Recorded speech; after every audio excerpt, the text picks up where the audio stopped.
Auto Web. Welcome to the Millionaire Car Salesman podcast, the #1 resource for automotive sales professionals, managers, and owners to learn how to make money, accumulate wealth, and to all out ball out in the auto industry. And now your hosts, Sean V. Bradley and L.A. Williams. And we're sponsored by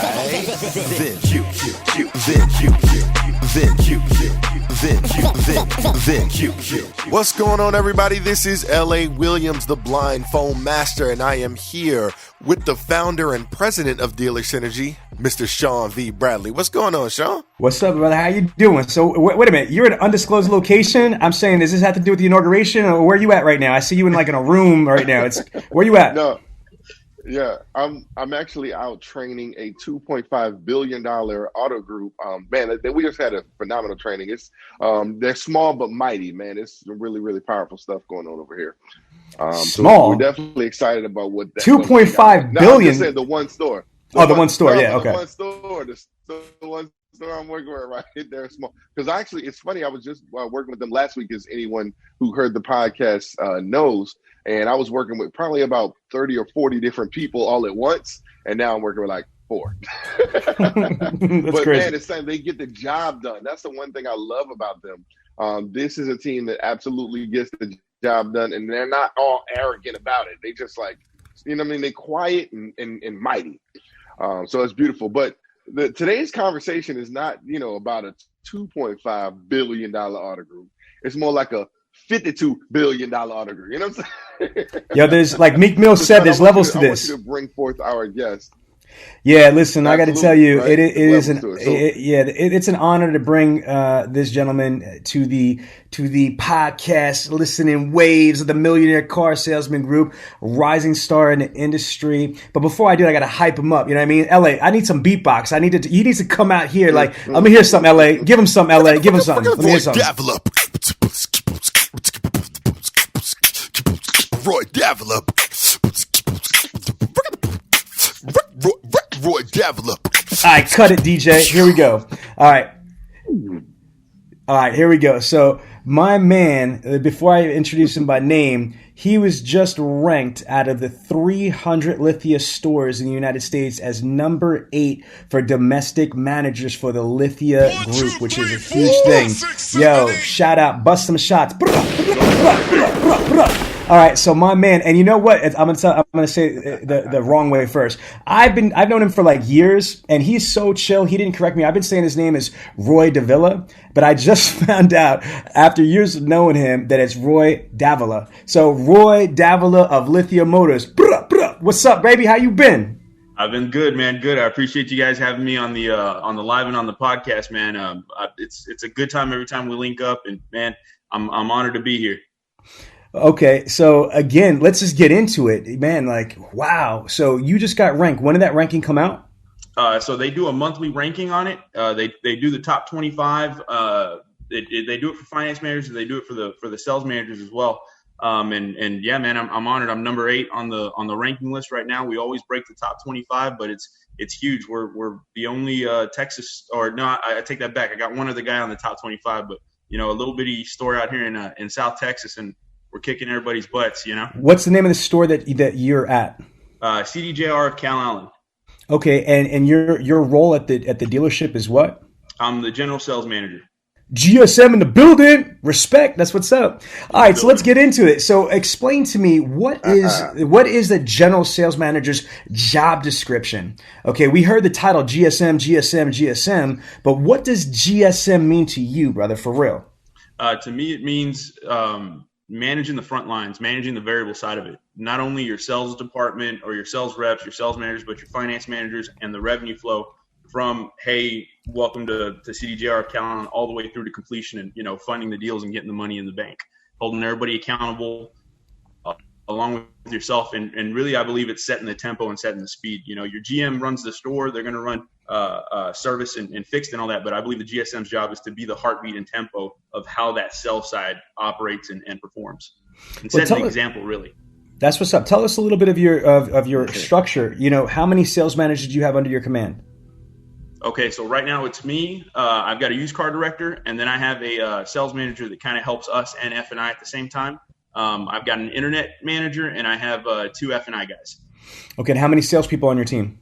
We usually operate with about 8, but right now I'm looking to onboard another 3, so we're hoping to get our sales staff up to about 12 people. Okay, how many units are you delivering total out of the dealership? Right now, with the 8, we're sitting at about 120. We're confident that when we get to these that 12 person limit, we should be able to break 150, and our goal is to hit 200 before the year's out. Okay, now just so you understand why you're on the show is because that might be one thing that you have X amount of people, but let's talk about the money, bro. I mean, I'm really proud of you, brother. That's just why I really money. You see that smells. It attracts other money. Okay, so talk to the people. What are you averaging per copy? Because this just blows me away. So right now, with the rankings that came out for this month, I'm sitting around, it's like $33.57 a car. But last month we finished new cars alone at $5,200 a rattle. Yo, okay, stop. Crazy. Did you say Chrysler, Dodge, Jeep, Ram? Yep, got it right. Okay, how the hell did you average on new cars $5,200 a copy, bro? Process, being diligent and teaching our people how to stand confident in not only their product, but in themselves, what we have to offer as a store. Yo, all right. And so that's new cars. If you don't mind me asking, what was used car grosses? Our used car grosses were modest. They were sitting at about $3,300. Yo, he said modest. Yeah, I love this. People we just interviewed somebody yesterday for upcoming podcasts named Morgan Anderson from the Coons Automotive Group. Shout out to her. And she was like, yeah, I'm having a really bad month, and I'm only gonna probably close with 35 cars. And I'm like, what? You guys crack me up. Modest. Stop it. Again, that's strong as hell. How is inventory? Has that been a problem or an issue with this pandemic? It has, but I think we've learned how to flip it into our advantage. So I'll give you an example. Heavy duties are impossible to get right now. They're not sending them out. People that have them aren't trading them because of the scarcity.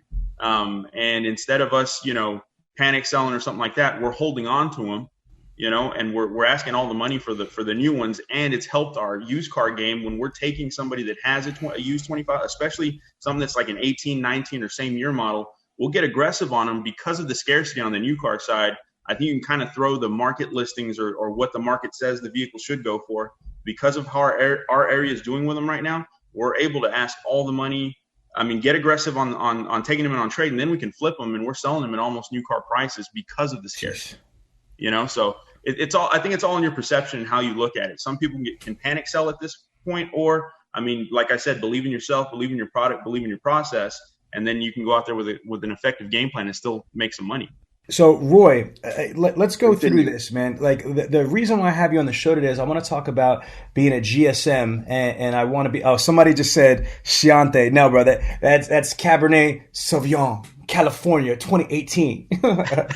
Somebody just asked me. They said Chianti SVP. No, I'm just chilling, man. I'm celebrating. Today was a $200,000 day. Today we just brought in $200K today. So again, there's levels to this stuff. I ain't a billionaire yet, but I'm on your ass, brother. I'm telling you that right now. Grant, he set the path, and I'm navigating right there. And Roy, you're right behind me too, brother. We're going to go get that money.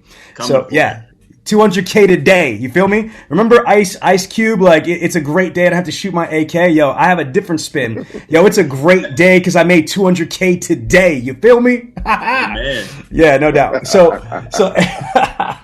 anyway, what I want to talk about is general sales managers and what does that mean to you? Again, because I believe, and I talk to so many DPs and GMs, and the old way to do stuff where you have a desk manager and they just sitting on the tower and all that stuff, that shit is over, man.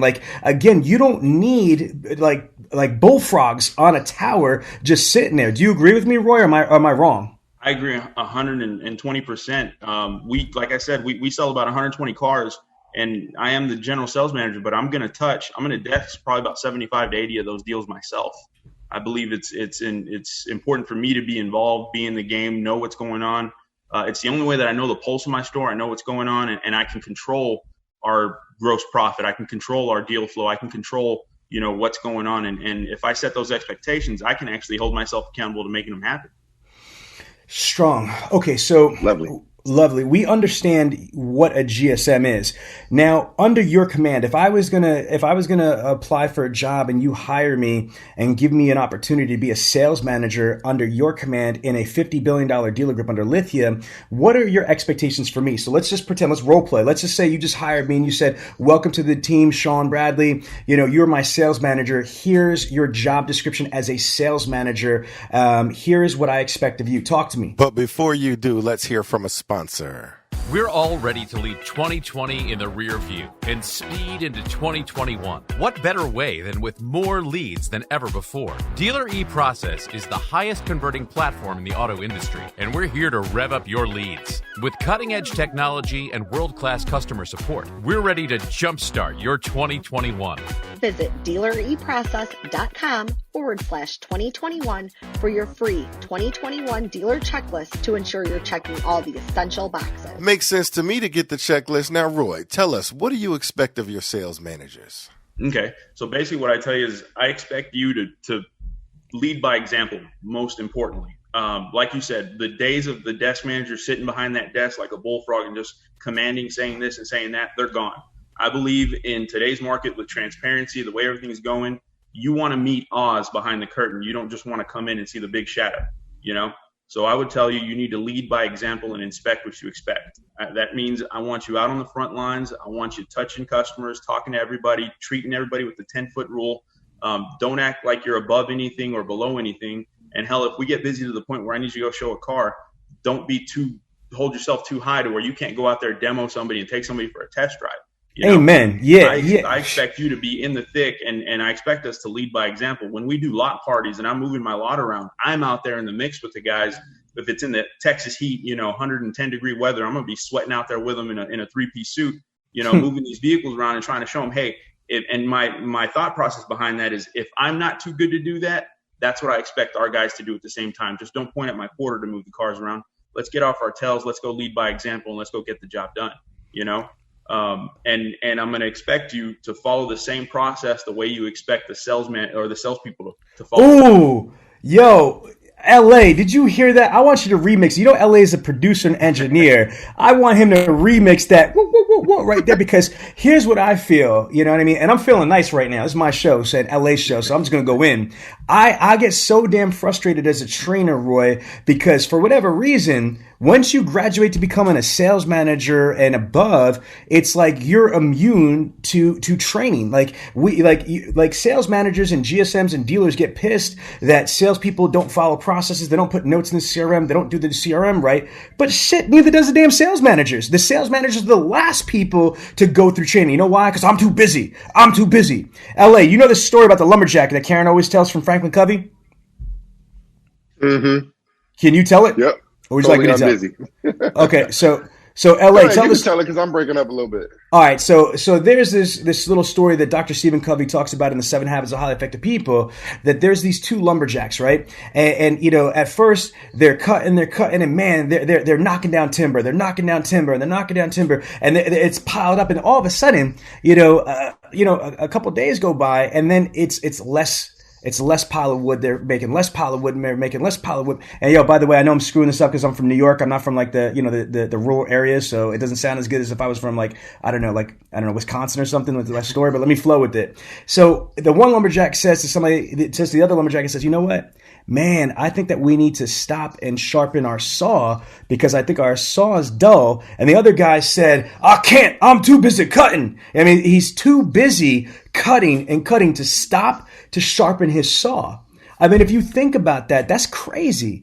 Is that it just doesn't make any sense to me that you are too busy to sharpen the saw. Now, if you agree with me, if you're in the Millionaire Car Salesman group and you're listening to this live stream, if you agree with me that managers should be training, they should be sharpening the saw, and I mean not just objections, rebuttals, and processes, but CRM, with customer service, with marketing, advertising, and type the words agree right there in the Millionaire Car Salesman group. Now, if you're listening to the podcast, just yell out in your car, yell out in your dealership, I agree. You know what I mean? Even if people don't know what the hell you're agreeing about, just say, I agree. out loud. You know what I mean? Just feel the Holy Ghost.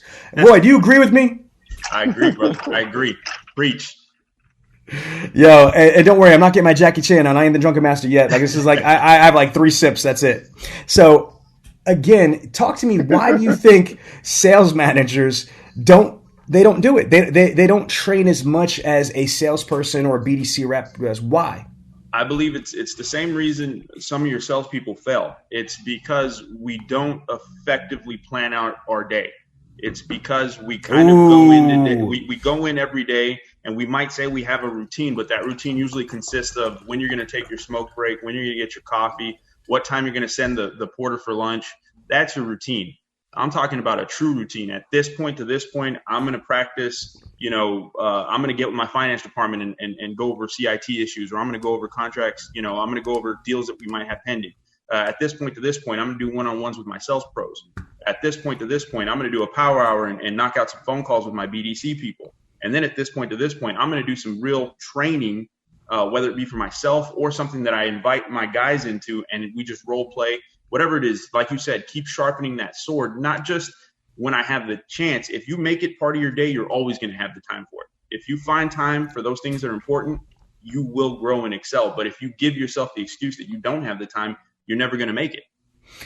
Here's what I believe. I believe that a sales manager's job description, part of it at least, is to empower their people. The sales manager's job, like you said before, is to lead by example. But if I have a team of 5 or 10 salespeople, because it depends if you have an open floor sales management system or if you've got team management, either way, if you have 5, 10 people under your command or more, your job, it's bigger than you now. It's not like you're looking to sell 50, 60 cars by yourself. Your job is to really one-on-one identify each and every one of your subordinates, identify their strengths, their weaknesses, their opportunities, their threats. You need to help them counterbalance their weaknesses, strengthen their weaknesses, and utilize and elaborate and maximize their strengths. Your job sometimes as a sales manager is a marriage counselor, it's a therapist, it's a friend, it's a coach, it's a trainer, it's all of that and more. Would you agree?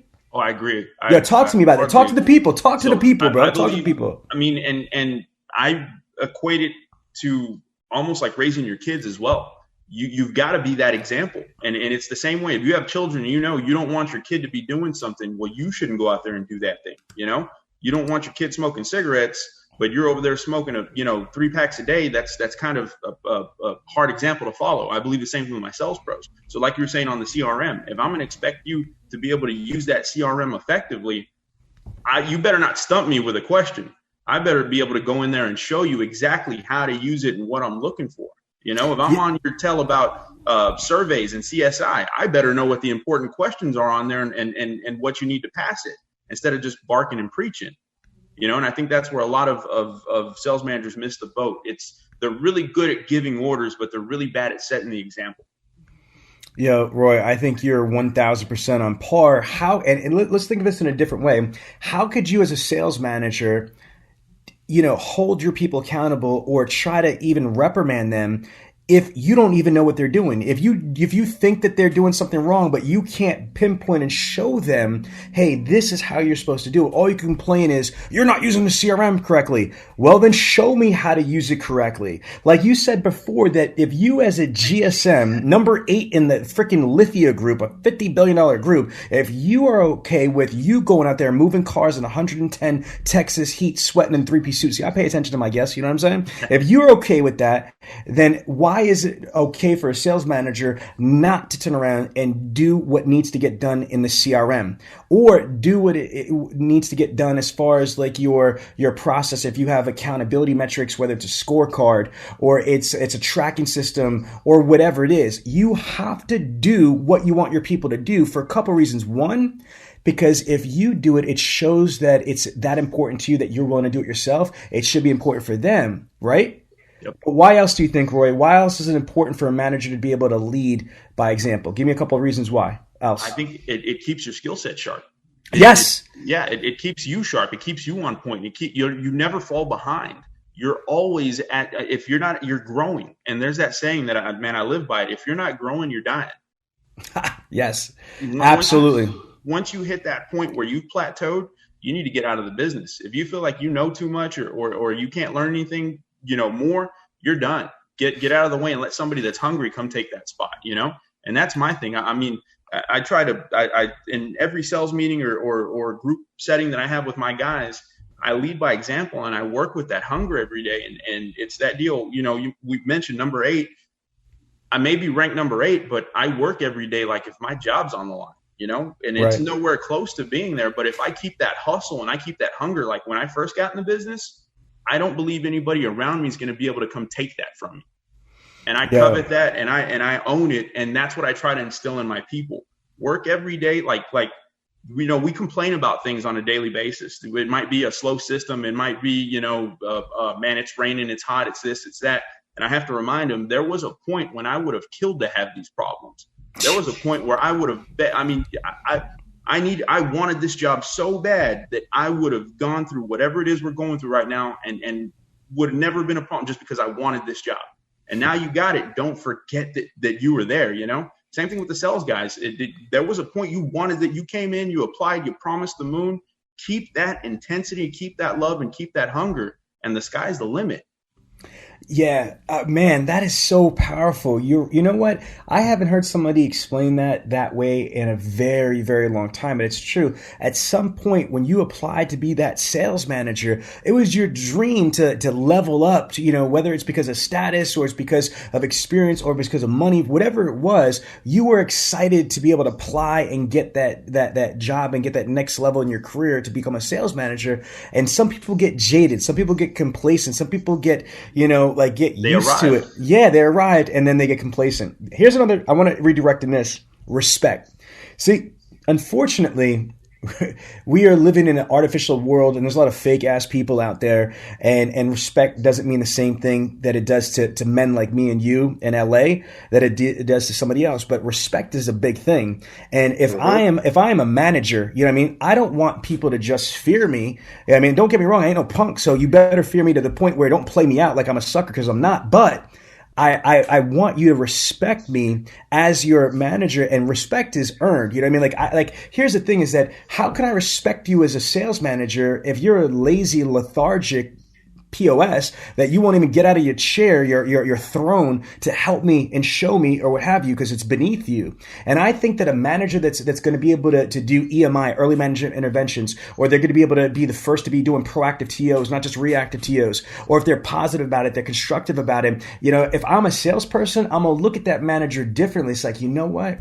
Man, wow, that's amazing right there. I want to be like that. I want to be like him. You know what I mean? One day, or her, I want to be like her. I want to be able to have that position because, wow, that's amazing that they have those type of skills. And as a trainer, me and LA, thank God we have an amazing, opportunity because we go into dealerships all over the United States and we're able to share our experience. But there's different types of trainers, bro. You know this. We're not going to mention any names, so this is a positive show. But we know that there's fake ass trainers out there that are just Facebook frauding, and then they want to talk and that stuff, but they're not about that life. They're not about jumping on those TOs. They're not about putting those deals together. They're not about selling cars. They're just about Facebook frauding and Instagram stunting. And I think real people on the floor, especially not rookies, especially real veterans that have years or 5 years or 10 years or more on the floor, they could turn around and see a paper manager. I want the respect, in my opinion, of people on the floor, not because I command their, their job, but because I'm about that life and I'm there to help them make more money for themselves and their families. Right or wrong, Roy? You want to see them level up. And that's the tough part about being an effective manager, I think, especially if you bring passion to the game. If you're a passionate manager, you can come off a little bit harsh at times. You've got to learn how, and especially if you're an involved manager, then you have to watch that line of either doing too much for the sales pro where they depend on you for it and teaching them. So in my mind, I'm going to be as involved as I can with you, and I want to be, but I also want to ensure that you're learning something from it and you're leveling up. I don't want you to be that guy that just takes the easy way out because, hey, I've got my manager over here is about to get involved, so I don't have to try. Attempt to take the shot, and if you can't make it, pass me the ball and let me go for it, but I want to see you take that shot. And I think in that type and style of management right there, I've had some guys that have left me or left my group that maybe said, hey, it wasn't a good fit. I think it was a little too, I'm used to something a little different. I believe that if you've worked for me and you've gone through what my management style and what I train and teach, I think you can go out to another store, maybe something that's not as fast paced or as fast or as hardcore as we are. And I think you're going to level up and be an A player there because of the expectations I've set for you, the accountability factors I've set for you. Because of what you went through with me, I think you can go over there and become an all-star because those people aren't going to hold you to that same standard. They're not going to try to bring greatness out of you. Does that make – you're going to run into one of those lazy managers like we talked about. We're going to run into a desk jockey, and you're used to somebody leveling you up. I look at it two ways. You've got two types of people in the world, right? And it's the old analogy, the gazelle and the lion.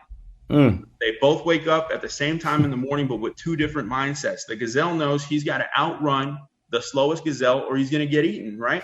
And the lion wakes up and he knows he's got to outrun the fastest lion or he ain't going to eat. And if he don't eat, his family don't eat, Right. Now, the mindset is that gazelle is that sales guy that needs constant pressure and pushing, or manager. It's that person that needs constant pushing and you need somebody nipping at you to get you going. And the lion wakes up hungry, knowing what he's got to do, Yes.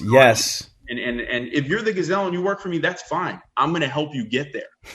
If you're a lion and you work for me, man, I'm going to help you own your jungle, Yo, I love that. L.A., try to jump back in, brother. See, like without you don't have to be on video. This is a podcast. So go ahead, L.A., say something. No, listen, I'm telling you, absolutely killing it. And that's the whole situation. A lot of people don't realize that, everything that we do in life, it correlates in nature all the time, right? Let me ask you, has anyone ever seen a running water, a running stream freeze?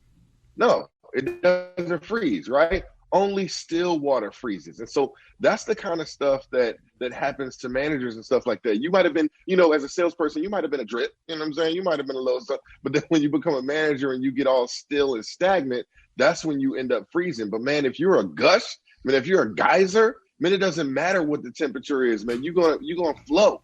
And that's what the whole point is. And I think we got to create more geysers. I've worked side by side as a general sales manager with some high level managers within the group, within Lithia. And, they've either been GMs, GSMs, directors, whatever. And we've brought them on and worked with us. And my intention, it's never an intimidating thing, or it's never, it's always, let's see how this guy runs. And then let me try to level him up. The faster I can get him to my level, whatever the experience is, whatever that is, the faster I can get him to match me, the faster I can go take on my next challenge. Because I don't believe that I'm ready to take on my own store or my own challenge until I have fulfilled and replenished my store with people that can take my mentality, my work ethic, my processes, and instill that, and it doesn't skip a beat. It continues to grow. Roy, I want to redirect for a second, if that's okay, because you just said something I think is just really amazing, and it's very rare. There's not a lot of $50 billion dealer groups. You guys are ranked as you're number 2 or number 3 in the world right now for dealer groups. Number 3, closing in on that 2 spot. Okay, so that's crazy. You're the number 3 dealer group in the world. That's pretty powerful. And with that comes privileges, like you just said. What is that like working for a $50 billion dealer group, being able to have access to high-level platform managers and corporate executives? Like, are you learning some ninja, Illuminati shit or what? Like, it's got to be cool, man. Like, what's those resources like? So coming from an independent group like I've done most of my career, and then going into the corporate setting, one thing it's helped me be is a lot more structured.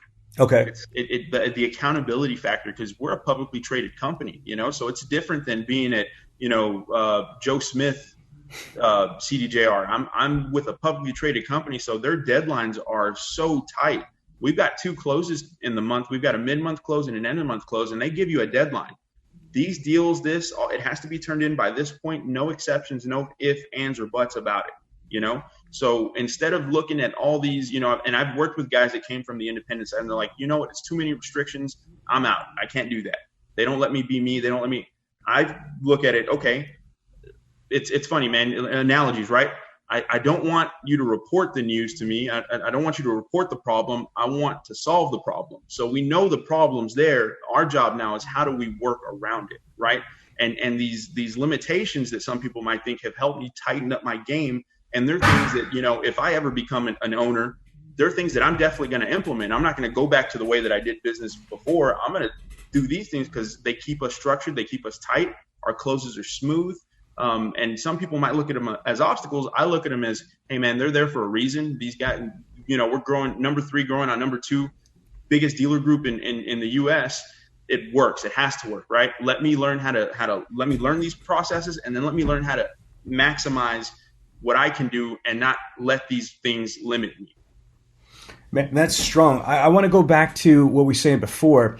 Let's go about sales managers. So again, what type of training? Because if I'm understanding, you wrote a sales management training course, and I don't know if it's finished yet, but you obviously train your own sales managers. But in writing your own sales management training course, talk to us. What is the outline? What is your vision of a sales management training course? That's a great question, and I'll have Roy answer after we hear from a sponsor. Hundreds of dealers have switched to VinQ in 2020. For a limited time, VinQ will match any special trial offers the other guys are throwing out there. With VinQ, replace 5 systems with one solution: market pricing, inventory management, wholesale and private party acquisitions, advertising, and reconditioning. Don't miss out on the chance for better data, increased churn, and higher gross per sale. Stop competing on price alone and start competing on value with VinQ. Request a live look at VinQ.com. Excellent.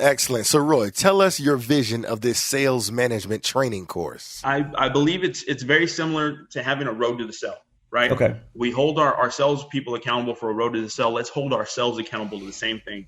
And that way we don't allow emotions, we don't allow relationship, we don't allow anything to get in the way of the car deal, and we work our car deal the same way 100% of the time. Now we know it's not going to work on 100% of the people, but we're looking for the majority, not the minority, right? We want to, I believe if you have a process, you're going to win more times than you lose, right? So right. And I break it down from when you get involved with a customer, saying hello to them as soon as they walk in the door, how you structure your first pencil, how you structure your second pencil, your third pencil. And I believe that an effective sales manager to run the per copy and make the money on the car deals, you cannot be afraid to get dirty and go in there a few passes. Train your sales guys enough, have confidence in them, know how to read your guy, know who you're working with, and then stick to your process. Hold a certain amount on trades with each pencil. Don't give away all the rate with each pencil. Work it in a certain process, and as long as your sales guy is moving, it could be $1, it could be $50. If they're moving your customer, they've got some kind of control. They're doing their job. The second that guy plateaus, you need to get off your butt, get involved, and go out there and get that final bump or make that final move and secure your car deal. Don't sell out of fear or desperation. If you're having a slow start, and it's 5 o'clock and you only got one car out there, stick to your process. Don't start getting and selling scared to where you take that $3,000 loser just because you need a deal on the board. Work the process, and I promise you, I pride myself ranked number 8, right? But I take the $3,000 loser the same way I take the $8,000 winner. I'm not skipping a deal. I'm not passing. I'm not being selective. I'm just working my process 100% of the time.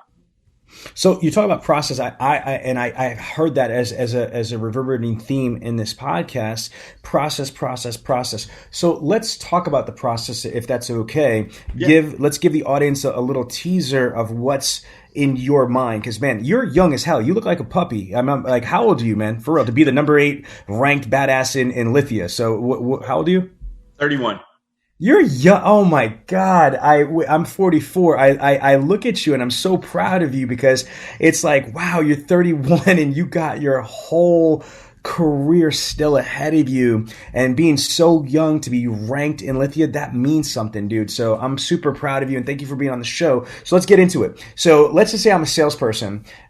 How are you going to teach me? So like the road to the sale in your eyes, from Roy Davila, right? So what does that look like? I up somebody. Let's say it's L.A. Williams. L.A. comes in. He's looking for a 2021 Jeep Grand Cherokee. So I up L.A., right? So I greet him. How am I greeting him? Like, do you have a certain greeting, or what do you recommend? I like to let my guys have a little bit of flavor in their greeting, but I want it to be the nuts and bolts be the same. Welcome it's CDJR of Cal Allen, but we've shortened it up to Cal Allen Dodge. So just say it. So use that. Go ahead. Welcome to Cal Allen Dodge. My name's Roy. You are? Sean Bradley. L.A. Hey, Williams. Sean. Oh. Again, LA. Sorry, LA. LA. I know I did. I've messed up LA. Okay, let's do it again. I'm sorry. Go ahead. Hi, welcome to Cal Allen Dodge. I'm Roy. You are? L.A. Hey, LA. What brings you in today?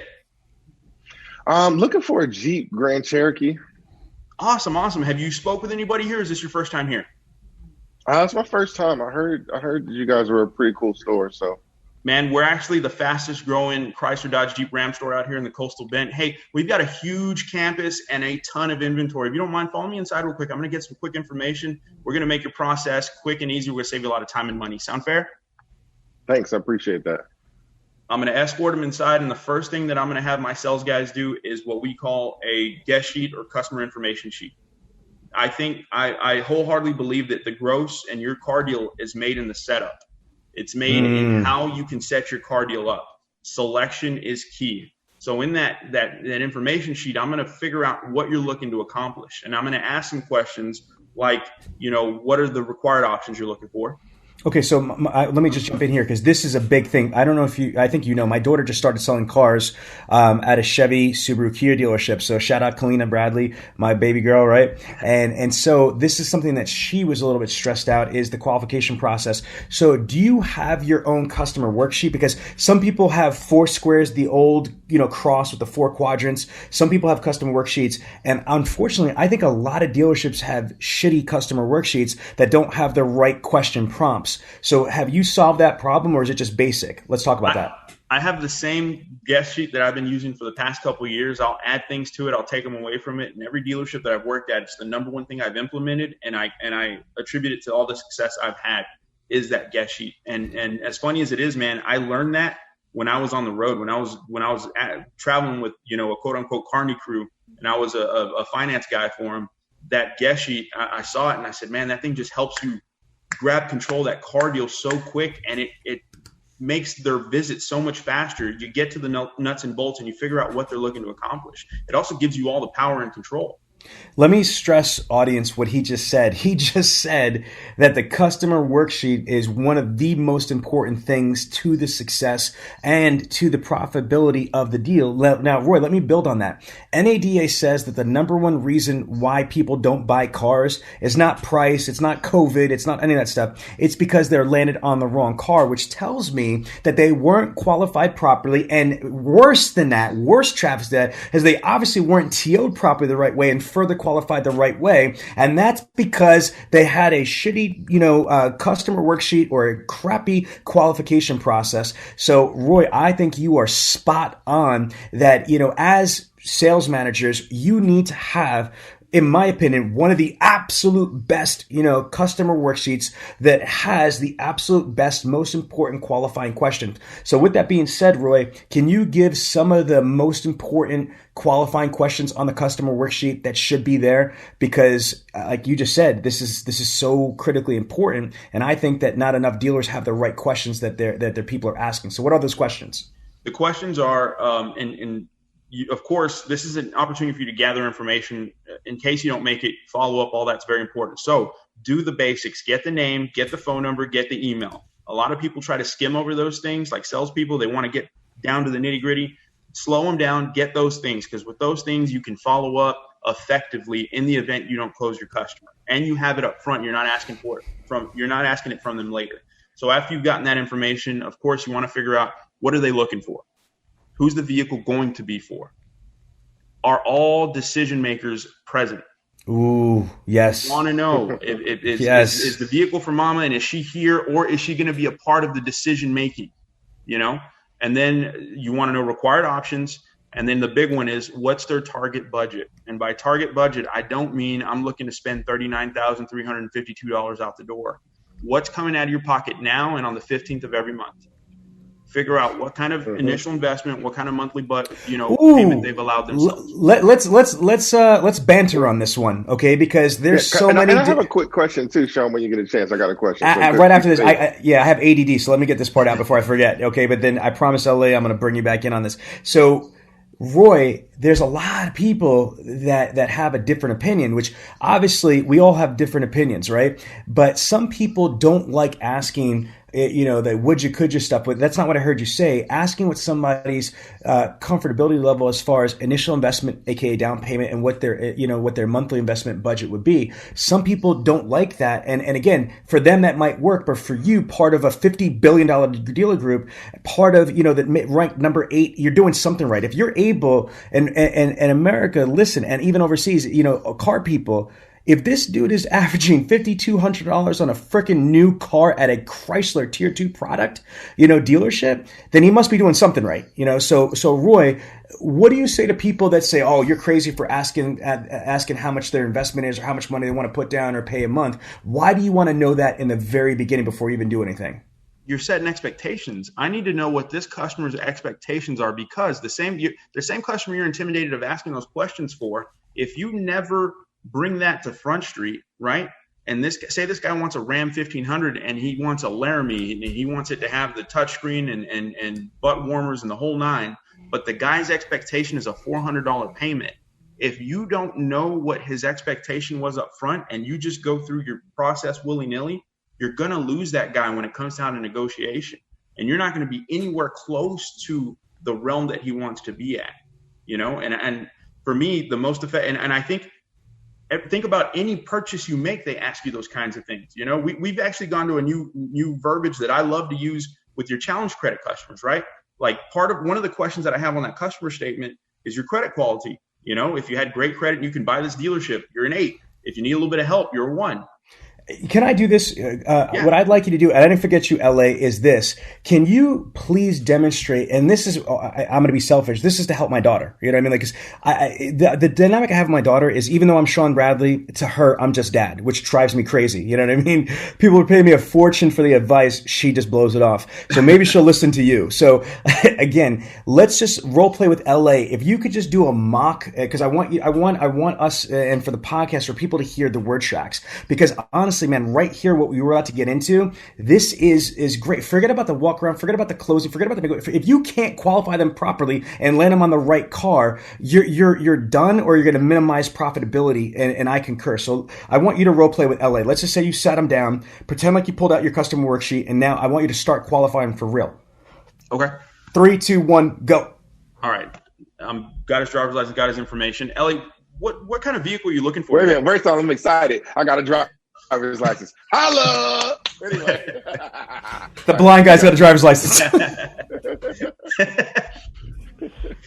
What kind of vehicle were you looking for today, LA? I needed a Jeep Grand Cherokee. Grand Cherokee, awesome. And who's this vehicle going to be for? Yourself or? Oh, yeah, it's definitely for me. Okay, for yourself. Awesome. I mean, my wife might want to drive it once in a while, but she's got her car, so. She's got her own? Awesome. And let me ask you, is she going to be involved in the decision-making in this, or is this solely going to be on you, LA? This is solely on me. Awesome. So, and then now I see here, what kind of equipment or options were you looking for on the Grand Cherokee? Were you just looking for something to get you to A to B, or did you want something with a little, a few features on there? Definitely a few features. I like the Overland. Okay. Now let me ask you, would you consider something that might be a little under the Overland but with the same options if I could save you some money, or was that Overland more important to you? I mean, what are you talking about here? I'm talking maybe something that might save you a couple $1,000s, but still have some of those key features. Maybe, leather, navigation, the touchscreen, that type of deal. Now they're getting so competitive, You might not need to spend that extra money on the Overland to get you exactly what you're looking for. Okay, yeah, I'd be open to it. Okay, awesome. So, and what kind of target budget did you have in mind, LA? What were you looking to spend as far as your initial investment, and what kind of monthly investment were you looking for? I'm thinking probably about, if I can get it done for like $600 a month. I don't know if that's doable, but I'm thinking like that. And probably like $2,000 down. $2,000 down? Awesome. Now, LA, on a scale of 8 to 1, 8 being you could probably finance this dealership, 1 being you might need a little bit of help, where would you rate your credit? I'm a good 6 at least. 6. Awesome. Now, we have a new system in place, LA, if it makes sense to you, where our banks are actually allowing us to open up a line of credit for our customers. That way we figure out exactly what fits your budget, what fits your needs, and what they're willing to extend your way. If you're open to that, I'm going to get a quick customer statement, and we'll match your needs up to exactly what they're willing to help us out with. That sound fair? Okay. Boom, and then I'm going to lead into a credit application. That was fire. Like, yo, that was fire right there. Yo, break that down. Yeah, me too. Yeah, okay. So that's different from what I've heard before. Like, obviously, so explain what you just did. I love that. That was dope. Explain what you just said about the credit line. Explain the whole psychology behind that. So, and it's funny, it came to me, I don't know about up north, but down here, we have an appliance store that's crazy successful, Cons. I don't know if you guys have heard of the place, but they finance appliances, and they do really well with subprime credit, right? And it's funny, I'm seeing the same customer that'll tell you no to a $400 payment on a Corolla, go in there and agree to a $900 payment on a flat screen TV and a PS5 and a brand new sofa, you know? And the process that they use is that opening a line of credit, and it doesn't offend anybody. It actually gets them excited because they're like, wait a minute, a line of credit? So you're going to see how much I can buy? Exactly. Let's see how much the bank's comfortable lending you, and then we'll fit everything into your budget, and we know we can get you approved for it. Now, you're not saying approved, but you're using the words open a line of credit, you know, and it takes the pressure off of yourself. One, it stops the customer from thinking you're putting them in that car. Right. It stops them from being, you know, everybody's had that customer that walks into their showroom and says, hey, I'm unhappy with XYZ Motors because they made me feel like that was the only car they had for me, or that was the only one they wanted to sell me. I don't know if it was an old age unit or if it was something that had problems, but they wanted me to buy that car. And it turns it into the bank and what they're willing to help you out with. You're not the bad guy anymore. And they seem to trust the bank more than they do ourselves. So when you get that tough cookie, you've got a little bit more leeway, and you're setting the expectations up from Jump Street without offending people with words like, well, let's pre-qualify you, or let's see, let's see what they're willing to. That open a line of credit line has made it so easy for us. And I've been using it for the past couple of years, especially when I had my subprime department, when I was a special finance director for the Volkswagen store a couple of years ago. So. No, that's what I used to be a special finance manager as well. And I got to tell you, that's what just jumped in my mind, dude. That's absolutely brilliant. It flows. I was like, me and L.A. were like, damn, okay, play on, right, L.A.? That was good. Yeah, I loved it. So let me ask this question real quick. And this kind of goes back to what you said in the beginning. And I know sometimes it's not fruitful for us to dive into the minds, but as a trainer, working with the frontline people, I want to know, Roy, what is the excitement about skipping the name, number, email address? What is so tantalizing about that? I'm trying to figure that out myself. It's the ABCs. You're gonna need it anyways. So why not get it down? And how many? I'm sure you've been in a dealership when a salesperson says, "Hey, I need help," and you go, "Okay, let me help you out. What's your customer's name?" Oh, I don't remember. Right. Yeah, I can't remember. I think what's was his wife's name? I don't know. The more information you can get, the better. And it gives you a pulse of your customer. They trust you. They like you. If they're divulging information to you, then that means, hey, they're comfortable. That first impression you've made is working and you're doing well. If they're apprehensive, I got some work to do. And I think those are things that you need to know. You need to gauge your customer during your sell to let you know where you're at. That if you need help. Are they so excited they're getting a car deal? Is that what we think? I mean, because that's what I'm trying to think of. It's like I need to be able to tap into their mind so I can say, guys, that's not how you run business, right? No. You don't just get excited, and let's go, let's get it done. No, take them through your process. They just met them. They want to put them in the box already.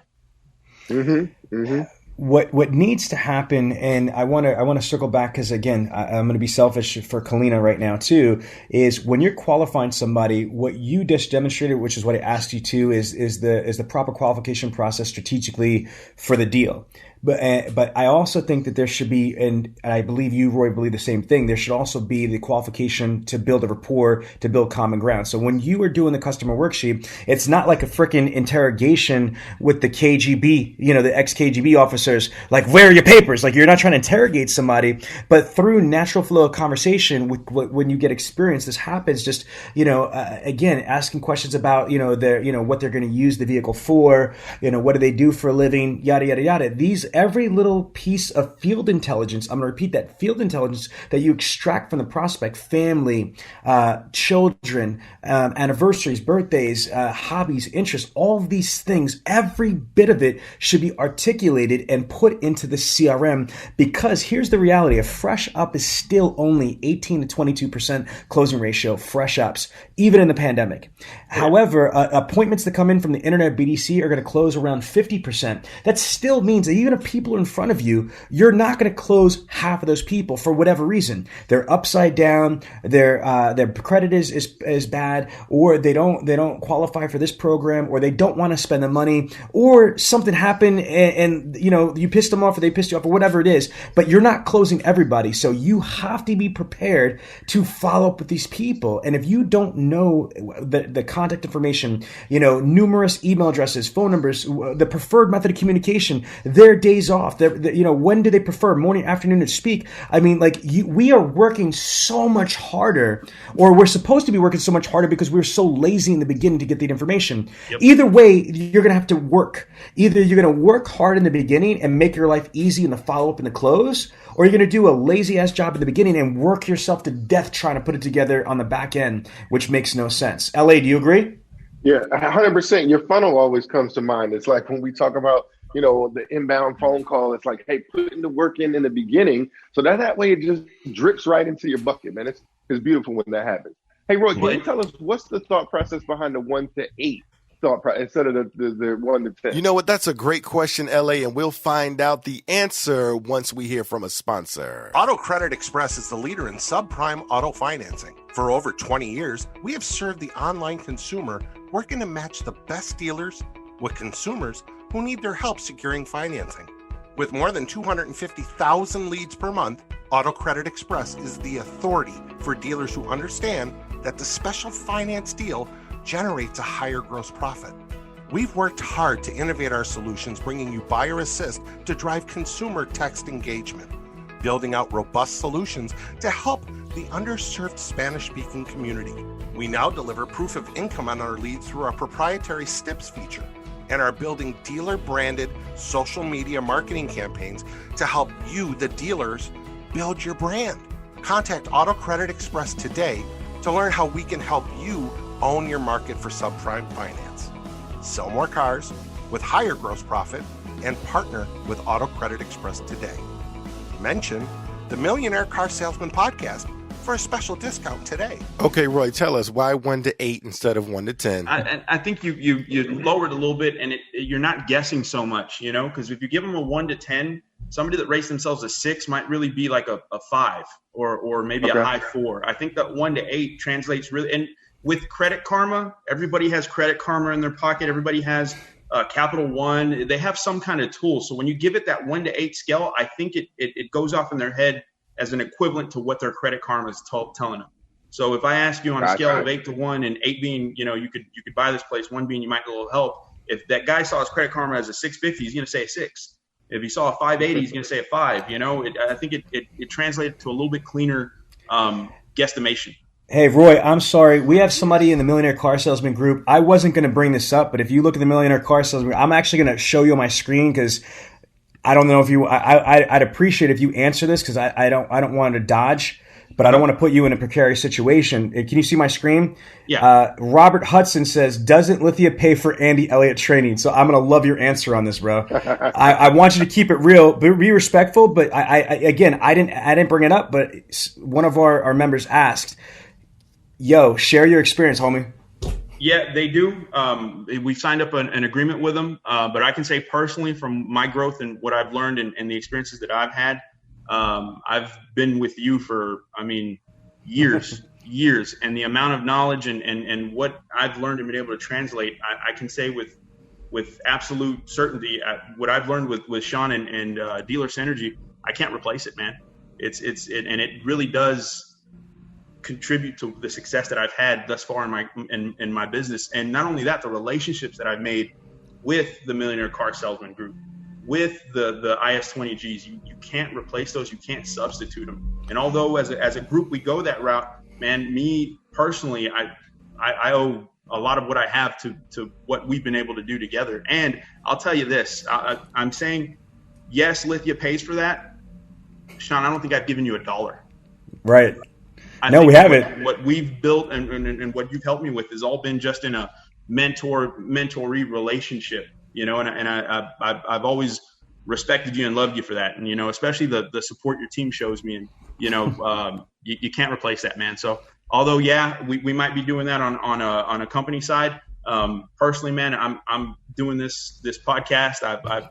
There's a reason. Exactly. I do brainstorm sessions with you. I mean, that whenever I need it, you're a phone call away, and you're always checking up on me as well, man. So nothing can replace that, brother. So let me say this to Robert. So here's what I'm going to say is a couple things. One is, first and foremost, I truly, sincerely respect everybody that is a trainer and is a coach, to the automotive industry. Now, with that being said, there's levels to this shit. You know what I mean? Just like there's a difference between a mom and pop dealership or a 3-rooftop dealership than a publicly traded $50 billion dealer group. You know what I mean? So again, for Andy, much respect to him for what he does as a trainer, but again, there's a reason why Roy's on this podcast right here in the Millionaire Car Salesman group, because it's just different. And here's the thing is that I'm not like, this is not like Bloods and Crips. No. You got to understand something. If you look at Michael Jordan as an example, he's one of the most iconic athletes that have ever been born, in my lifetime at least. And he doesn't just have the coach of the Bulls when he was playing on the Bulls. He had Tim Grover. He had so many different coaches. He had financial coaches. He had motivational coaches. He had basketball coaches. He had, and my point is that you don't need just one person. It's not this or that. There's different coaches for different things. There's think of MMA. I mean, again, Conor McGregor is one of my favorite athletes because he talks ish like you wouldn't believe, and I love it.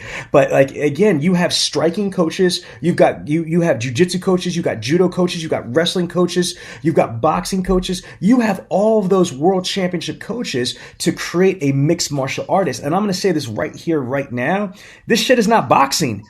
Automotive sales is changed. Back when I started selling cars 20 years ago, you know what we used to say? Car sales isn't rocket science. Bullshit. It is maybe not rocket science, but there's science to this right now. You heard what Roy said before: time maximization, organization, marketing, advertising, branding, social media, videos, PR, objections, rebuttals, product knowledge. And I need to take a breath and then I could just reclip again and give you more things that automotive professionals need. You know what I mean? It's more than just one thing. So again, shout out to Andy Elliott. You know what I mean? Shout out to everybody that's trying to help dealers do more, be more, and achieve more. That's what I got to say. Man, and like you said, there's strength and conditioning coaches. I mean, there's people that help you cut weight.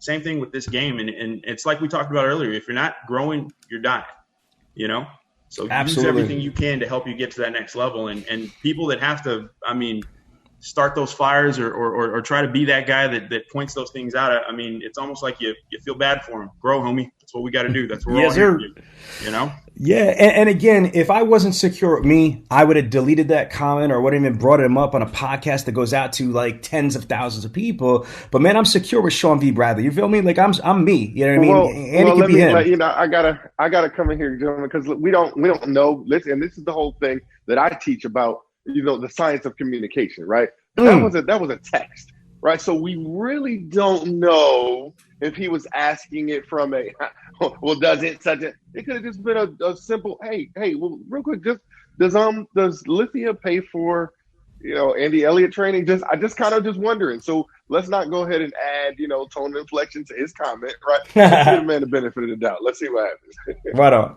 So let's go back to the interview here. So Roy, I love the qualification process and the customer worksheet. So the next step in the road to the sale usually would be product selection. So my question for you is, do you allow your salespeople to, once they qualify the prospect, to do the product selection themselves, or do you want them to check in with the desk so the desk could make sure that they're on the right vehicle so they're not wasting time running around the lot? I want them checking in with the desk. I want the desk to be involved in the product selection. So walk me through that process. So I'm your salesperson now. So now you're role playing with me. So after I turn around and LA's the prospect, right? And I'm the salesperson in this analogy. So if I get my customer worksheet, do I say, excuse me, to LA, I'll be right back, and I go to the desk? How do I exit being in front of the customer at my desk and then get to the desk to check in? Do I text you? Do I get up? How do I do it? So after you're done with your customer, you're going to politely, excuse yourself from the situation and say, okay, let's figure out what we have that works for you, right? Or however word track you want to transition from there. You're going to come to the desk. If the open a line of credit has worked, then you're going to come with the customer statement. If not, if it's somebody that has great credit, they think they're an 8, this or that, and they just want to go straight into selection, you're still going to bring that information, come to the desk, and we're going to help you pick out some cars. Now, we're going to do it in a way that we try to transition into at least a few options. I like to go A, B, C. Some people might try to, simplify it just to 2 vehicles, but I think we look for a few things. L.A. talked about wanting an overland, wanting options. I opened them up to, I think the would you consider is a strong underused tool. Would you consider opens the door to a lower trim, but it also opens the door to maybe a pre-owned vehicle, when you get into the nitty gritty of it. So Stop. That was bro. That was dope right there. Rewind. Okay. Explain that again, because that's a learning point. So audience, listen to this again. Explain. Would you consider? Always ask when you're, what kind of vehicle you're looking for, and they give you the details. They give you the, hey, I want this, that, and the third. Always ask, would you consider, and then open it up to a lower trim and possibly a pre-owned, something with low miles on there, like new, that could save you money. I love it. Most people don't open that door. So when you try to transition later and you've already got them in love with the Overland, and then you try to throw in that lower trim level, or you try to throw in that used car, you're coming out of left field, and people don't like that. They don't like to be surprised. They don't like to be set up. They don't like any of that stuff, right? So when you ask that question early, it's going to help us when I give you selection, because it's strategically put into my selection process. When you come to me and you tell me what your customer is looking for, like I said earlier, I'm going to give you A, B, and C, right? A is going to be closer to your budget.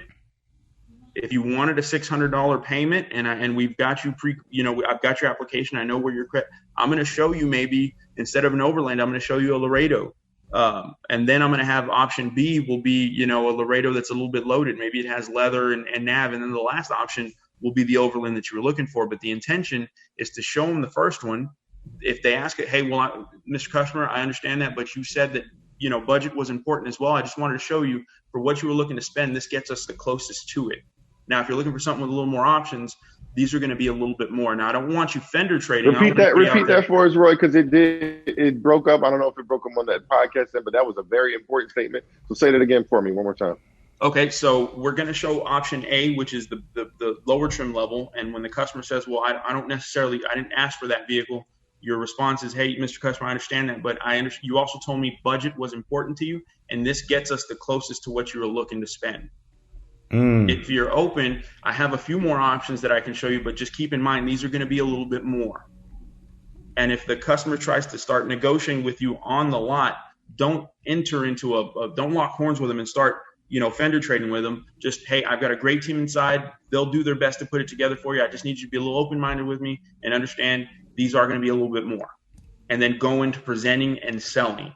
Go into demonstrating, and just showing that car like it's the greatest Grand Cherokee in the world. Because I guarantee you, when you opened up the would you consider, when you showed them the A and the B, by the time you get to that C car, they're already doing an internal monologue of how much more am I willing to spend? What is my budget going up to? And these are things that are happening when you want them to happen, while you're building value in the car, not when you're negotiating a pencil. These are things that are happening while you're in the ether. So you have them justifying as they're looking at that nice, beautiful vehicle, whatever it might be, new or pre-owned, And then also, man, I'm telling you, right, LA? Woo! If you get into the negotiation phase and if you need to get that extra bump, or you need to transition to a different car, it's not coming from left field. You've already set it up earlier in your demonstration. So it might be something as simple as, well, they might even bring it up. What about that second car you showed us? How much closer will that get us to? And now it's their idea, not your idea. Yes, I love it. Let me say this real quick too, because I'm again, I'm the blind phone master, right? And I say words matter. So instead of you saying, hey, I'm just needing you to be a little bit more flexible, that's not what you said, because people may not want to be flexible, but no one's going to say that they don't want to be open-minded, right? I say it all the time, man. People aren't interested in anything. They're open to doing stuff. They're willing to doing stuff. but they ain't interested in anything, right? I say that all the time. So words mean something. That's Absolutely. Words mean something. The would you considers, those be open minded, those are all key phrases that, I mean, like you said, that they're out of left. They're not what you're not going to hear that at every other dealership. I want my guys to kind of treat people differently and be a little bit more respectful and mindful, but still have control. Okay, so I love this. I'm so glad we spent this much time, not just for cleaning for the record, but I'm so glad we spent a lot of time on this. So we do the product selection. I'm going to skip a couple steps. Product presentation, full features and benefits to build the value, full test drive. Yes, you should go on the test drive. If it's in compliance with COVID protocol, I get it. You come back from the test drive, you do a service walk usually, and then you go down. This is it, because I could keep you on for hours because this is freaking awesome. But the last thing I'm going to talk about is negotiations. So let's say we've done everything right. We thoroughly qualified them. We did the proper product selection. We did the full features and benefits walk around presentation. I mean, they freaking love it. We take them on a test drive. We have trial close after trial close. They can picture it in their house. They can picture where they're going to take this vehicle on the first vacation. I mean, they get it back and, oh my God, we have an award-winning service department, service walk. That's great. And then we sit them down. Okay. And how do you turn around and get the commitment and go through the negotiations, in your opinion? How do you do that? So most importantly, I think when you're ready to start working a car deal and start putting them on paper, I think you need to have a few trial closes before you actually get to the negotiating.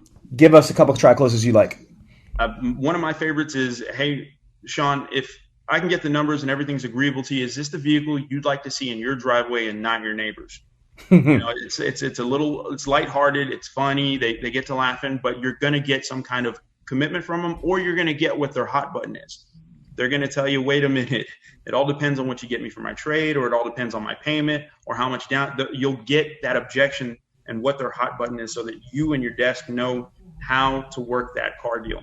I think we need to take the luck out of the mix, and we need to be very purposeful with how we work these deals. I need to know what their hot button is. Are they more concerned with their trade value than they are the price of my vehicle? Are they more concerned with the payment than they are the down payment? What is their objection? And let's tailor our deal to that, if that makes sense. Yes. We'll set it up with some trial questions. Lithia has something I love called a GI.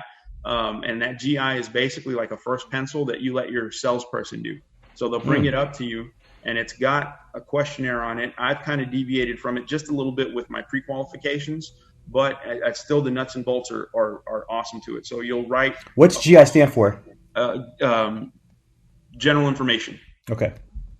So it's a general information sheet, and it's kind of like an old school Foursquare. On the top left corner, it's going to have the price. So you'll put was, rebates. One of the things I'll give a shout out to my sales guys for, I think they're some of the strongest in the nation at this.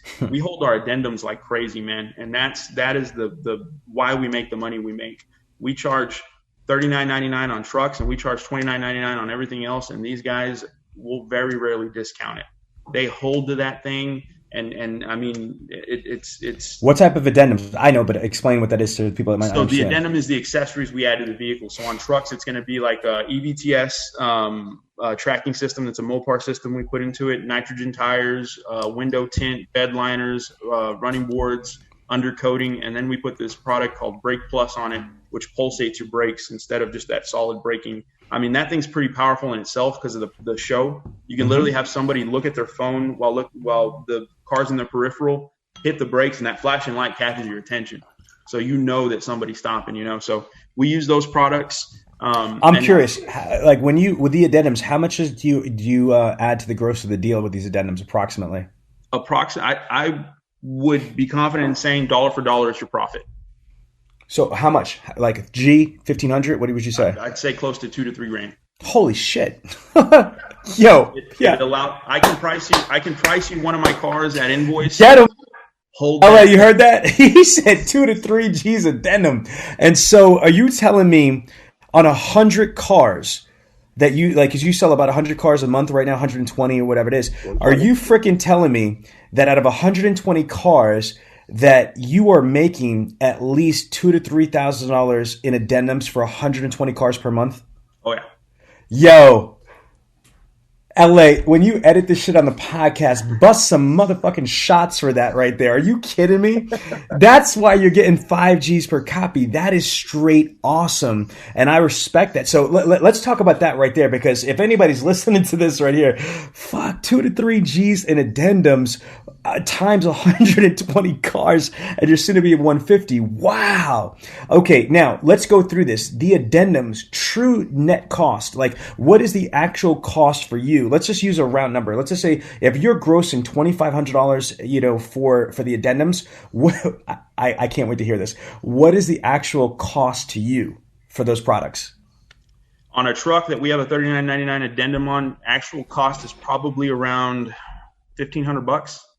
Oh my God. So you're making a $2,500 right net profit. Am I correct? Correct. On the addendum, not to mention the front end of the car and the back end of the car. Yep. And UAs on trades and yeah. Yo, for the people that stayed an hour on this interview, that was the freaking price of admission right there. Okay, so now let's talk about that, because I love the freestyle aspect of this right here.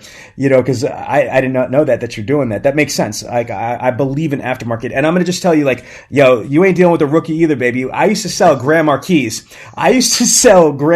For triple net at Weiss Little Lincoln Mercury Mazda. Yes, I'm old. Shut up.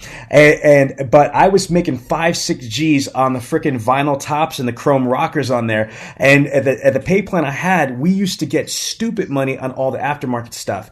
But not a lot of people are really down and understand the value of aftermarket and addendums. Okay, so here's what I want to do, though. Here's how you could add value. Let's do objections and rebuttals. Okay, so how do you train your salespeople to get somebody that says, "I'd like that truck, but I don't want that shit." All that stuff. Yes. So go ahead, LA. You say, "I don't want that stuff," and I want to hear Roy answer that. I don't need all that. I don't need all that. Oh my gosh, what does Roy and his people say? We'll find out after this message. Attention auto dealers. You need an opportunity to do business. AutoWeb is one of the largest suppliers of high quality leads. High quality buyers. At a 10% closing ratio, you will be at less than $190 per car sold. Don't just settle for what you get. AutoWeb can fully customize your results through targeted markets and/or zip codes, and as a partner, you will get premium placement within search results. Who better to do that than literally the people that invented automotive internet sales? If you want to sell more cars more often and more profitably, then you need AutoWeb. And in addition to that, you'll probably need this word track. So let's hear it. Okay, so before any of this we train them to be very, very, they're upfront with it. Nobody's hiding it. When we demo that car, we're showing you the addendum items. We're going to show you everything on there. You're going to feel the undercoat. You're going to look at the running boards, all those things. So they're going to try to build as much value in it as they can up front, so that when it's time to negotiate, I'll just tell you, hey, because of how aggressive the markets have gotten and because of how competitive pricing is, the market, we've been forced to go to these accessories for us to try to keep the lights on and afford to pay some of our salespeople. So I will tell you, instead of adding pinstripe or just a single window tint and charging you $39.99 for it, we're adding things of value. So we took a record of what most of our customers were spending in our service department after their purchase and paying in their hard-earned cash, and we put it on the car prematurely for you. That way you don't have to worry about spending it after the fact. And you get it at a discounted price. Because we did it on all these vehicles, we paid wholesale for it. We don't have to charge you $5,000 or $6,000 markup. This is what we're getting, and it's prepackaged. And these are all things that also help you with the resale value of your vehicle afterwards. Now, on leases, can you residualize these? Can these be part of the lease? Now, not only on leases, but with Chrysler, and for all you Chrysler guys out there that might not know this, on your purchases, if you go through Chrysler, if you use Mopar parts, you can use 100% of the cost to add to your invoice price. And you can use, I believe it's up to 70% of any aftermarket to add to your, invoice. So what I've done, I've got Chargers and Challengers in my sports cars. I've added a Mopar cat skin leather to most of them that you can customize. Our parts department makes money, our service department makes money, and then we're adding, a $3,000 or $4,000 addendum to it, and we're getting the structure carried through Chrysler because it's our products. Yo, yes. I don't think LA knows this. And I don't know, you know this, Roy, about me, that I actually got the opportunity to work with Josh Tobin of King of Cars in Las Vegas. Do you know who that is? Yeah. Yeah, they had that reality. Well, he's not Blue Genie, it's Chop. It's Chop from King of Cars. Yeah, man. So I actually, listen to me. This is funny because I used to be a b-boy and stuff. So this is like, man, oh my, this is like got to be like 15 years ago, like or more. But I got to do a VIP party with a company called Visible Customer. Sean Stapleton. Shout out to Sean Stapleton. He was the primary. We did a VIP party with King of Cars and Chop, and I was breakdancing with freaking Chop from King of Cars from A&E's reality TV show. Shout out to Chop. But I learned a lot. What they were doing was that they were putting stupid amount of aftermarket. They would put the Lamborghini doors on the Chrysler 300s. They were doing the stupid rims. And what they were doing is they were differentiating themselves. And yes, they had addendums on them, but if they, because they were selling so much volume, it was a differentiator. So if they had to drop down gross, again, even if they were at a full list deal or something like that, and they didn't charge for the extra, aftermarket items with the doors and the rims, they still were making profit in the deal. So my lesson that I learned from that, it absolutely makes sense to equip your vehicles with aftermarket and accessories for either A, profit like you're doing, or B, for a differentiator value package. Because even if you had a discount that stuff, like if I was going to get exactly, if I'm going to buy let's just say if I'm going to buy a Jeep Grand Cherokee, I could get one that's just basic and looks like everything else. And I'm going to pay X amount of dollars, or I could get one that has an exhaust or a lift kit or whatever it is that I'm going to do with it, special rims or whatever it is. I'd rather be able to get something that I have the perceived value for more for. Does that make sense? Yeah, perfect sense. Okay, so now you're separating yourself. You're differentiating your vehicles from your competition. But for the record, America, I choose the profit first. I'd rather not give the cars away just because they're differentiated. I like Roy's way better first. For the record, I like the make an extra $3,000 or $4,000 gross to the deal. So Roy, this is freaking fascinating. So let's say we've gone through all that stuff. We got to the point where we fill out the GI, the general information, and then I go to the desk, I guess, for the first pencil. So explain that process and let's wrap this up. Come on. So that GI is going to get the payment expectation set already. So it's going to ask you once again for the initial investment. It's going to ask you for the monthly payment, but it's also going to set you up. It tells you what 10, 20, and 30% down are, and then it tells you what 36, 48, and 60-month terms are based on your A, B, or C credit. So it gorilla pencils them without you having to be the guy that sends that pencil, right? And another thing they do on it is a used car buyer call. So they'll do a blind bid. While you're doing that guest sheet, you're going to pick up the phone, you're going to call for a used car buyer, and you're going to set up the value of the vehicle, right? And the guy's going to give you a value sight unseen, and you're always going to end it with pending visual inspection. So you're going to ask questions. If you're trading in a base F-150, right, and it's two-wheel drive quad cab, I'm going to ask you, is it a crew max? No, it's not a crew cab. Is it 4x4? No, it's not 4x4. Does it have leather? No, it doesn't have leather.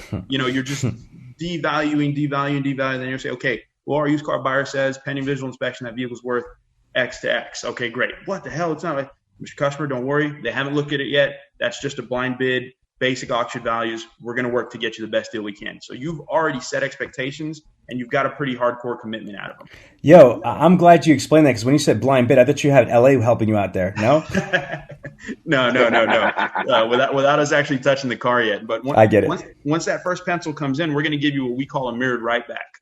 Right. And it's all on perception and how the confidence you have in presenting it.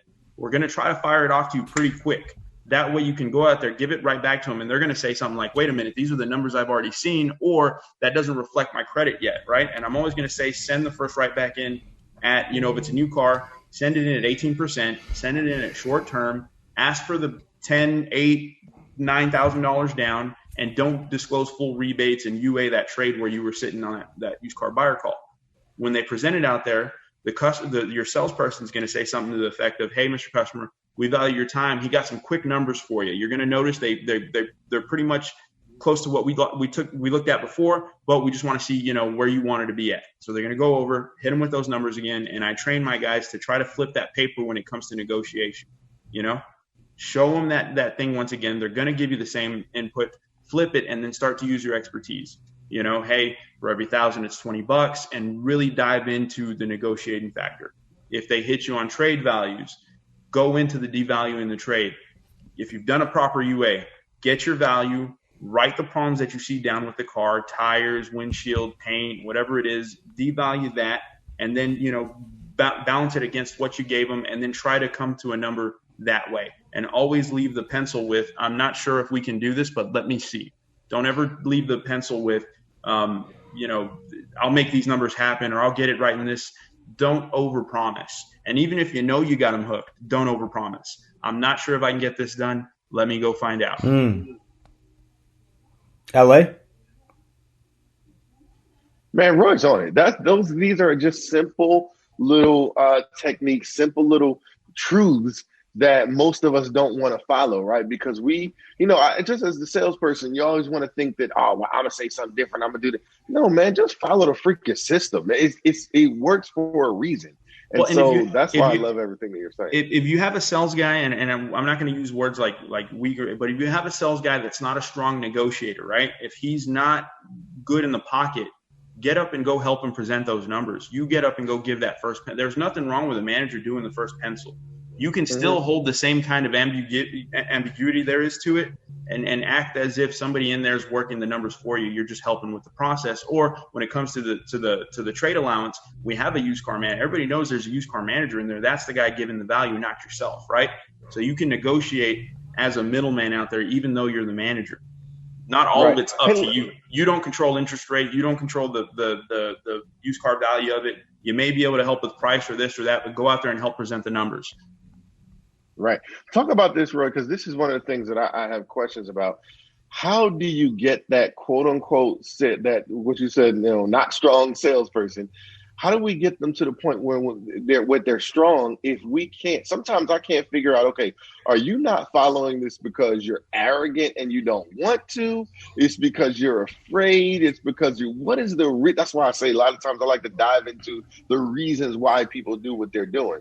Because sometimes it's tough to figure it out. I think it's fear. And that fear usually comes from not being ready, under training, or not feeling confident in your ability to present those numbers, and have the ability to go back and forth and to kind of, stay in the pocket and negotiate with somebody. If they're afraid or they're intimidated, it's usually because they don't believe in their skill set. And that's our job to help try to build them out of that. And part of training is on the job. It's going in there and showing them how to do it. And then when you're done, if you go do that tough close for a salesperson, explain to them why you did what you did afterwards. Don't just do it and then move on to the next one. Try to get some growth out of it. If you've got if you've got a guy that can't get somebody to test drive, and you have the ability to go out there and get them to test drive, after that, explain to them how you did it and why you set something up the way you did. That's how the growth and the learning comes from. Yeah, totally agree.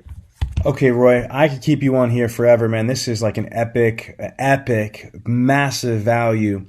In closing, what I want you to share is this: in all of your years in sales and management, working for a gazillion-dollar company, what are the takeaways? What advice do you have for sales managers first, and then what advice do you have for automotive sales professionals to do more, be more, and achieve more? Come on, brother, close us out. Stay hungry. Like we talked about earlier, remember that time that you wanted this job. Remember that time that you were thankful and grateful to have it, and keep that intensity and keep that hunger going through, and find that fine line between, you mentioned Conor McGregor earlier. I'm a huge Conor McGregor fan as well. And he says it best. Everybody that's successful at their craft is a little bit nuts. They've got a screw loose. You've got to have some kind of, you cannot break drive to continue to want to do this and put in the man hours and grow and grow people, so stay hungry, remember to keep that drive, and really learn. If you want to be a great manager and a great leader, learn how to bring your people along for the ride. Don't let them just spectate. Bring them to your level. Amen. Now, for salespeople, what do you like? Do me a favor, man. Talk to Kalina. Say, Kalina, Yeah, like give a message to my girl. She's 20 years old and she's on her own. You know what I mean? Like she's doing this. Like she's been through training for me and she's been training from the dealership. She's product certified. She's a car saleswoman, you know? What advice do you have for her so she could turn around, and all new automotive professionals? What advice do you have? Trust the process. Trust the process. It will get you through the toughest situations you have. You're going to have times where you feel like you know better, or you know more, or maybe you know your customer better than the process or the desk does. Trust in them. Believe that there's a reason they're guiding you the way that they're going, and believe in them, and fight that instinct to feel like you're the next person in line and your way about doing things is going to be better than anybody else's until you've mastered everybody else's process. Do not leave the room for people to say, well, you did. I tell my sales guys all the time, they say, hey, well, I know this guy a little bit better than you do. Did you test drive the car? Well, no, I didn't, but I know this. But your ability to tell me that you know this guy better than I might is null and void because you didn't follow the process. So I can always point out the step that you skipped as why we didn't close this car deal, right? Now, once you've mastered my process and you've done everything, you've got the turns, you've got this, you've got that, now we can have a deeper conversation on why we would have missed that deal, and your opinion and what you bring to the table might help us get to the next level. But if you don't master the blocking and tackling, we're never going to go into expert mode and grandmaster mode. You got to learn how to be a white belt before you're a black belt, right? Absolutely. I don't know if you know this, but L.A. Williams, blind and all, just started training Brazilian Gracie Jiu-Jitsu in Philadelphia. Do you know that, Roy? I did not. That's yo, he's no joke right now. I'm telling you right now, like, you know, you don't want it. No smoke. No smoke. Yo, you don't want no smoke. All right, listen. Yo, I'm going to tap out right now. I'm looking at this. Holy crap, it's been an hour and 24 minutes, man. Wow. LA, I love how you close out about like how you close out the show and stuff like that. But damn, like, yo, like, recognize industry. You just listen to a young baller. And I want to shout out to Artem. Artem just said, much respect for this man. At 31, he's a true car guy. Speaks my language all day long. I'm 33, proud and gross, and not too many car guys left. Yo, so again, real recognizes real. Roy, when you get off of this podcast, I want you to go in the group, and if you could respond to the comments that are there. LA, respond to the comments in there. When I get off, I'm going to respond to the comments there. But yo, wow. LA, right? Wow. Like this was packed with value, not fluff, not entertainment. Like, you know, like there was some cool stuff because we're friends and there's mutual respect. But yo, we just blessed the industry with heat, with knowledge, with information, with tactical, tangible items, nuggets on so many different levels for sales managers, for dealers, GMs, for automotive sales professionals. LA, right or wrong? Talk to them. Close this out, baby. What's up? Absolutely. That is what the Millionaire Car Salesman podcast is all about. That's what the Millionaire Car Salesman group is. That's why it's different than a lot of these other groups that just kind of want to tell you, oh, you know, just go be great. Oh, this is wonderful. It's going to feel wonderful. Like, we're going to give you the nuggets, right? We're going to give you the actual tactics, the strategies, the secrets, right, to actually going out there and winning. And so, listen, I mean, but see, because you guys are listening, you folks are listening, I think you already know this, but the key is you got to share it. Right? Don't try to hog all the success and everything like that, because I promise you, when you share it, what ends up happening is you level up the people around you. Isn't that what Roy was talking about? Yes. All evening, he's been saying level up, right? Bring people to your level, right? So that way you can experience a new challenge, right? Don't try to just do the same stuff over and over and over again, because if you do, you're going to be classified as insane. Yep. And I know you ain't insane. You just want to make some money. So thanks so much, everybody, for listening to the Millionaire Car Salesman podcast. We out. Peace. Later. So there you have it, the Millionaire Car Salesman podcast. This podcast comes to you every week from the city of brotherly love, Philadelphia, Pennsylvania. If you have a question about the show or would like the chance to become a guest, feel free to contact us directly at 856-546-2440 or email us at millionairecarsalesman@gmail.com. This program is a presentation of Synergy Records, produced by Jason Caleri and Karen Bradley. Production and engineering by L.A. Williams. The Millionaire Car Salesman podcast is hosted every week by L.A. Williams and the Millionaire Car Salesman himself, Sean V. Bradley. The Millionaire Car Salesman podcast can be found everywhere, so please don't forget to review, subscribe to, and share the show. Thanks for listening to the Millionaire Car Salesman podcast, and remember, where I'm from, money provides options. The Millionaire Car Salesman podcast is sponsored in part by Scar Food, Bradley On Demand, and Dealer Synergy. If you enjoyed this podcast, then make sure to give it a thumbs up, subscribe, and leave us a review. Let some other folks know about it. Oh, and don't forget to join the Millionaire Car Salesman group on Facebook. We'll see you there.